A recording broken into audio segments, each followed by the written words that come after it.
제주 비양도 인근 해상에서 어선이 침몰하는 사고가 발생했습니다. 해경이 실종자 수색 작업을 벌이고 있는데 제주해양경찰이 현재 수색 구조 작업과 관련한 상황 설명도 마쳤습니다. 정운채 전 해군 해난 구조대 부대장 전화 연결해 알아보겠습니다. 안녕하십니까? 안녕하십니까? 안녕하세요. 예. 자, 어선이 침몰 중이라는 신고가 해경에 접수가 되고 지금은 12시간이 넘게 지났습니다. 일단 현재 상황 어떻게 보고 계신지요?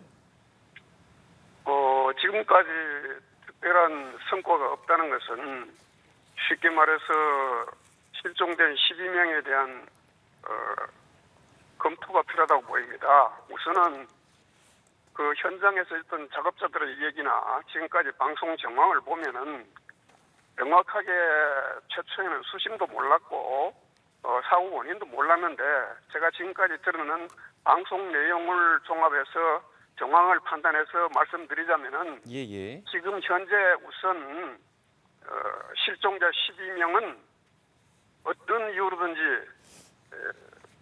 세상에서 표류를 하거나 수중에 있거나 둘 중 하나입니다. 둘 중 하나인데 수상에 표류를 했다면은 지금쯤 충분히 발견될 수 있는 시간입니다. 그런데 지금 현재까지 발견되지 않았다는 것은 뭐 현장에서 있었던 사람들은 3명이 전부 작업 현장에 있었다고 하는데 그것도 정확한 정보는 아니기 때문에 당시의 상황이 어떻게 되는지는 모르겠지만 일단 수중에 있을 확률이 훨씬 높다. 그래서 뱃속에 있거나 바로 익사해서 바다 밑에 있을 가능성이 훨씬 높다 하는 것이 제 판단입니다. 그래서 앞으로 이 문제는 우선 실종자 12명에 대한 검토가 좀 세밀하게 검토돼야 되겠다. 지금까지 현재까지 판단을 잘 분석을 해서 제 판단은 그렇습니다. 지금까지 항공기나 수상 함정들을 통해서 다양하게 수색을 했지만은 과거에 이런 해난 사고 있을 때마다 그렇게 해서 많은 작전을 투입했지만은 성과를 본 사례가 별로 없습니다. 대부분은 나중에 보면 결과적으로 그 물속 현장에 있거나 뱃속에 있었다는 겁니다. 그런 것을 제 경험을 기초로 볼 때 지금 현재도 아직까지 발견되지 않았다는 것은 바로 익사를 물 밑으로 들어갔거나 수영을 못해서 바로 물 밑으로 들어갔거나 아니면 뱃속에 있거나 이 두 개의 가능성이 제일 높다 하는 것이 제 판단입니다. 그래서 저는 지금 현재는 야간이 다가오고 보니까 좀 더 정밀하게 방범한 것보다는 지금 더 정밀한 것이 중요합니다. 야간이니까. 그 사고 중심 지역을 중심으로 해서 집중적으로 수상 탐색을 하고 동시에 수중 탐색도 하는 것이 맞다고 보여집니다. 네, 이제 사고로부터 시간이 많이 지났다고 말씀해 주셨는데 지금 사고 해역의 수온이 22도 정도라고 하는데요. 통상 이 정도면 구조의 골든타임이 어느 정도일까요? 여기서 말하는 골든타임이라는 것은 사람이 바다에 표류를 할 때 해수 온도와 관련해서 저체온적으로 위험한 정도를 말하는 것으로 지금 제가 해석되어지는데 지금 현재 교리상으로나 이론상으로 보면은 20시간이 거의 골든타임이 아닌가 저는 그렇게 보여집니다. 그것도 제가 생각하는 맥심으로 잡았을 때 그렇습니다. 그러면 지금 거의 그 시간에 다가오기 때문에 생존 한계는 거의 임계점에 도달했다 그렇게 보여집니다.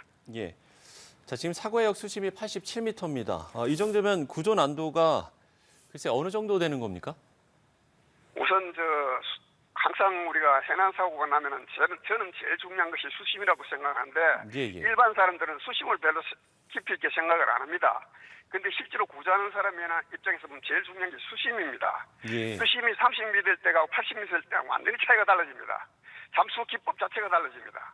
그리고 구조 방법도 완전히 달라집니다. 그래서 저는 처음에 이 사건을 접하고 바로 수심을 확인해 보니까 비양도 가까이는 19m, 20m 내외였어요. 근데 조금만 나가니까 바로 확 깊어지더라고요. 수심이. 그래서 내가 지금 들은 바에 의하면 80m 이상이라고 그러는데 80m 이상이면 일반 잠수 기법으로는 구조가 불가능합니다. 다시 말하면 특수한 잠수 기법을 써야 된다는 겁니다. 그 특수한 잠수 기법을 쓸 수 있는 곳은 대한민국에는 제한되어 있다는 겁니다. 다시 말하면 해군 SSU에는 거의 접근 자체가 불가능하다. 그래서 이것은 잠수 기법도 어렵고 잠수 기법이 어려우니까 구조 상황도 훨씬 어렵다는 겁니다. 87m에 잠수는 할 수 있지만 잠수할 수 있다고 똑같이 구조할 수 있다, 인양할 수 있다 하는 것은 별개의 문제입니다. 물론 수심이 깊어도 들어가서 작업이 쉬울 수도 있지만은 제가 생각할 때는 고난이도 잠수 기법을 쓰면서 또 종작업을 해야 된다는 이중고를 겪어야 된다는 겁니다. 그래서 이 작전은 결코 만만한 작전이 아니다. 그렇게 말씀드릴 수 있습니다. 그럼 이제 통상 해상 사고가 발생을 하면 수색 범위는 어느 정도까지 넓혀야 할까요? 그 수색 범위라는 것도 마찬가지입니다. 당시의 해상 상태, 다시 말하면 조류라든가 그때 상황이라든가 이런 걸 종합적으로 검색을 해서 작전 세력을 투입할 때도 외해 넓은 곳에는 헬기라든가 기동성이 넓은 세력을 투입하고 가까이는 정밀하게 볼 수 있는 소형 어선이라든가 세밀하게 볼 수 있는 그런 세력들을 투입하고 이것도 잘 세분화해서 구체적으로 해야 되는데 예. 특히나 야간이 다가올 때는 넓은 구역을 보는 건 한계가 있습니다. 아무리 조명탄을 띄우고 하더라도 거기서 한계가 있는 거예요. 그래서 제가 볼 때는 아까도 말씀드렸지만 이런 사고의 경우 저 외에서 사람을 찾았다 아니면 시신을 구조했다 거의 본 적이 없어요. 그래서 저는 항상 말하지만은 현장을 집중적으로 검색을 해야 된다 하는 예. 것이 제 생각입니다. 현장을 집중적으로 검색을 해야 된다. 이렇게 좀 이야기를 해주셨습니다.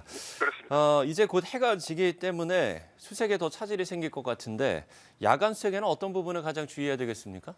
그래서 제가 지금 막 말씀드린 것과 같은 내용인데요. 네네. 야간이 되면은 우리가 차례를 몰 때도 야간하고 주간에 다르듯이 예. 수색을 할 때도 마찬가지입니다. 보는 시야라든가 탐색 범위가 한정되어 있습니다. 그래서 외해 넓은 구역은 헬기라든가 특정된 세력만 투입을 하고 대부분 세력들은 현장 중심으로 해야 된다. 왜냐하면은 거기에서 조류가 얼마나 새는지 뭐 어떻게 되는지 잘은 모르겠지만은 제가 정확한 정보가 있기 때문에 그렇게 많이 움직이지 않는다. 지금까지도 그런 사례가 있을 때마다 먼 곳에서 발견한 사례가 거의 없다. 그래서 야간이 될수록 더 현장 중심으로 암색을 해야 된다 하는 것이 제 의견입니다.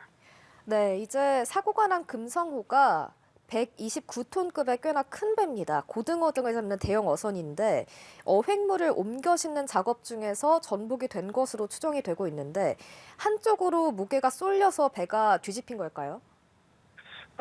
그런 경우가 뭐 제가 다른 못 봤는데 과거에도 통영인가 어디서 그 비슷한 사고가 있었어요. 그물 작업을 하다가 한쪽으로 휙 넘어지면서 제가 전부한 사례가 있었습니다. 예, 예. 그래서 이 사고도 제가 볼 때는 원인은 아직까지 모르겠지만은 외력에 의해서 충격에 의해서 침수가 됐는지 아니면 대형 구조물을 무게를 움직이다가 갑자기 한쪽으로 쏠리면서 전복이 되는지 그것은 정확하게 모르겠지만은 방금 말씀하신 대로 과거에도 그런 사례가 있었고 지금처럼 특히나 대형 그물에다가 많은 고기가 있는 것을 운반할 때는 순간적으로 한쪽으로 쏠릴 수가 있다. 이 배가 전복이 됐다면은 오히려 그 원인이 대형 중량물 이동으로 인한 보건력 강실로 일어날 확률이 훨씬 더 높다. 이렇게 보여질 수 있습니다.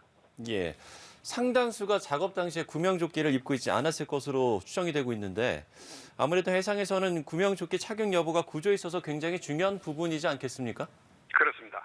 물론 구조하는 사람 입장에서는 구명조끼가 반드시 필요합니다. 왜냐하면 구명조끼 자체가 색깔이 벌써 오렌지색으로 해서 발견하기가 쉽고 더더군다나 피구조자의 입장에서는 이 구명조끼에 대해서는 항상 바다 사건 할 때마다 나오는 말이 구명조끼입니다. 근데 구명조끼도 제가 생각할 때 이건 제 개인 사견입니다만은 일방적으로 무조건 구명조끼를 입어라. 나는 거기에 대해서는 찬동을 안 합니다. 왜냐하면은 구명조끼를 입더라도 입어야 될 때 안 입어야 될 때 무조건 입어라 하는 것보다는 예를 들면은 세상 파도가 높아 이럴 때는 바깥에 나갈 때 반드시 입어야 되겠죠. 그다음에 해상이 잔잔하다. 그럴 때는 굳이 또 구는 것을 입어야 되느냐. 지금처럼 중량물 작업을 한다.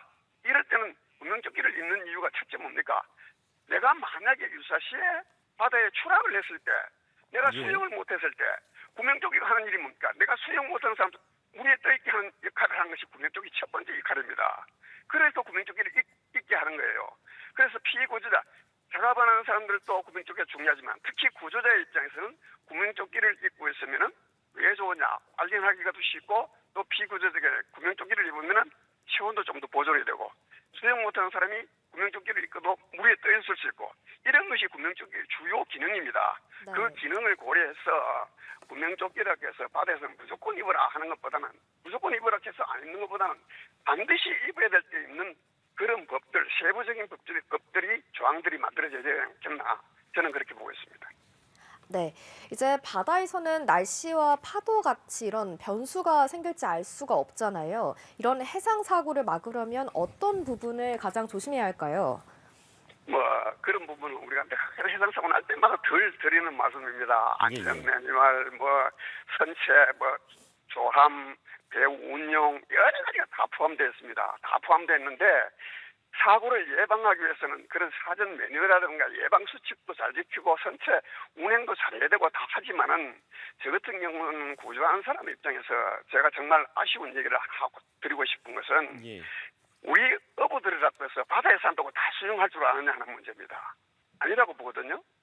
그럼 뭡니까? 대한민국 국민들은 수영을 못하는 사람이 더 많습니다. 더더군다나 바다에서 어업을 종사하는 사람들이 수영 못한다? 그럼 바다에 빠지면 죽는 겁니다. 익사하는 거예요. 그래서 나는 요즘 우리 생존수영 하는데 그것도 입으로만 그렇게 할 것이 아니라 정말로 대한민국 국민이 특히 바다에 나가는 사람은 수영을 못하면서 바다에 나가는 그건 아주 위험한 겁니다. 그래서 나는 구조자의 입장에서 일반적으로 배 안전 문제라든가 방해 안전 문제라든가 이런 건 당연히 지켜야 되고 안전 면허를 지켜야 되겠지만은 저는 구조하는 사람 입장에서 아쉬운 것은 바다에 종사하는 사람들은 최소한도 수영을 할 줄 알아야 된다는 겁니다. 정말 수영을 못하면 무조건 안전조끼를 입어야 된다. 최소한도 이 두 가지는 지켜야 된다고 저는 보고 있습니다. 예, 알겠습니다. 자, 정운채 전 해군 해난구조대 부대장과 이야기 나눠봤습니다. 오늘 말씀 고맙습니다. 고맙습니다.